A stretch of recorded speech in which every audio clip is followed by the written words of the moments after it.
The Ash experiment is one of psychology's oldest and most popular pieces of research. A volunteer is told that he's taking part in a visual perception test. What he doesn't know is that the other participants are actors, and he's the only person taking part in the real test, which is actually about group conformity. Please begin. The experiment you will be taking part in today involves the perception of line length. Your task will be simply to look at the line here on the left and indicate which of the 3 lines on the right is equal to it in length. So, for example, if you... The actors have been told to match the wrong lines.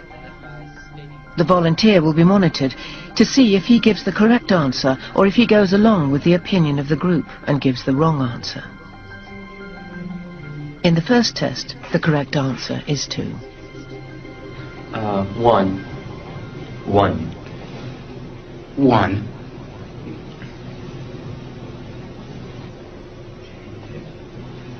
2. 1. Once again, the correct answer is 2. 3. 3. 3.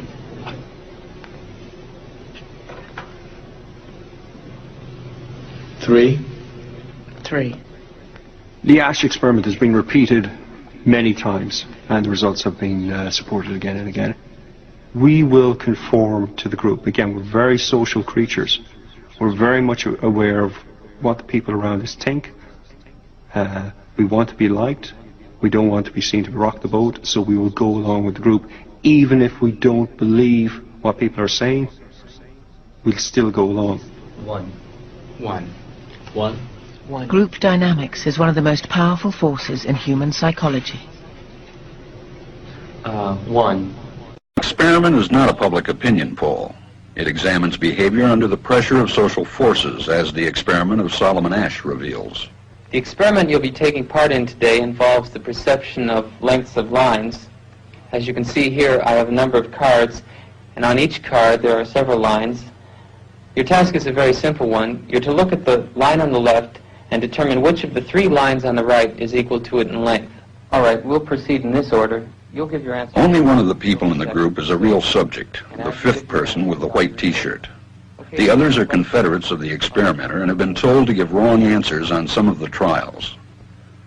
The experiment begins uneventfully as subjects give their judgments. 2. 2. 2. 2. 2. 3. 3. 3. 3. But on the 3rd trial, something happens. 2. 2. 2. 2. 2. The subject denies the evidence of his own eyes and yields to group influence. 1. 1. They must be right. There are 4 of them and 1 of me. 1. This subject's yielding is based on a distortion of his judgment. He genuinely believes that the group is correct. It's a subject psychologists have been investigating for the best part of a century. In this video I wanted to share a couple of the old pioneering studies in this area, plus a recent neurological study that offers surprising ideas on just how deeply we're affected by group opinion. I'll end with some personal observations and an invitation. In 1935, in his study of social influences, Sheriff made use of a phenomenon called the autokinetic effect. This is where a stationary point of light in a completely dark room will appear to move. This happens because the eye makes tiny involuntary movements all the time. In a well-lit room with clear reference points, our brain compensates for these involuntary movements so that the world appears stationary. But in a totally dark room, we've got no frame of reference to tell our brain whether it's our eye that moved or the point of light. Sheriff asked individual subjects to estimate how far the point of light moved. When asked individually, the range of answers given was pretty broad. Some consistently reported that the light moved around 6 inches. Others consistently reported that it barely moved at all. But when asked as a group, subjects' answers converged towards an average distance. Subjects rejected the idea that they'd been influenced by the group, but went on in subsequent individual tests to give answers consistently close to their group norm. Sheriff's experiment was criticised for using an ambiguous task. Not knowing for sure how far the light moved, subjects were more prone to change their minds. But what would happen if the task wasn't ambiguous? In the 1950s, Ash addressed this question using very concrete stimuli. He assembled groups of 7 to 9 college students in a classroom for an experiment ostensibly about visual judgment. He then presented a series of cards like this. Going around the group, participants then had to identify which of the lines on the right matched the line on the left. The twist was that in reality, all the participants except one were confederates of Ash, who'd secretly been instructed to give the wrong answer on 12 out of 18 sets of cards, starting with the third set. Ash tested 123 subjects. In normal circumstances, subjects gave incorrect answers less than 1% of the time. With the social pressure of the confederates applied, that shot up to an incidence of around 37%, with 74% of subjects conforming to the majority on at least one critical trial. Subjects didn't necessarily conform straight away. Some started out defying the group for a couple of rounds, but became gradually more hesitant and quiet before conformity eventually kicked in. Ash proposed that conformity could be explained by distortions occurring at any of 3 levels: perception, judgment, and action. At the action level, subjects believe the majority are wrong, but go along with them anyway. At the level of judgment, subjects perceive there is a conflict, but reject their own judgment, concluding the majority are right. At the level of perception, subjects' perceptions are genuinely distorted by the majority answers. A recent neurological study by Burns and colleagues investigated these 3 explanations, using magnetic resonance imaging to examine the brain activity involved in this social phenomenon. 32 subjects were tested in all, and this time the task involved mentally rotating 2 3D objects to decide whether or not they matched. As with Ash's experiments, the rest of the group were confederates, instructed to give predetermined right or wrong answers. Consistent with Ash's findings, subjects on average conformed 41% of the time. But of course the main thrust of this experiment was to see what parts of the brain were associated with this conformity. If conformity occurred at the level of perception, areas like the occipital and parietal lobes used in visual spatial awareness would be expected to show activity. If it occurred at the level of judgment and action, other areas would be predicted, such as the orbitofrontal cortex used in decision making. The MRI scans showed activity in the occipital parietal network, supporting the perception explanation. If it's true that subjects' perceptions are genuinely distorted, that means that group opinion has the potential to affect an individual's information processing on a very profound level. Now, I'd suggest it's not possible to generalize these results back to Ash's subjects. I'd suggest there's a substantial difference in difficulty between the 2 tasks, so that with the rotation task, subjects might well be more prone to rely on other people's judgments. To be sure the same brain processes are at work in Ash's experiment, subjects would have to be tested doing his single-line task. And even though the perception explanation was supported here, we know that the other 2 processes do exist.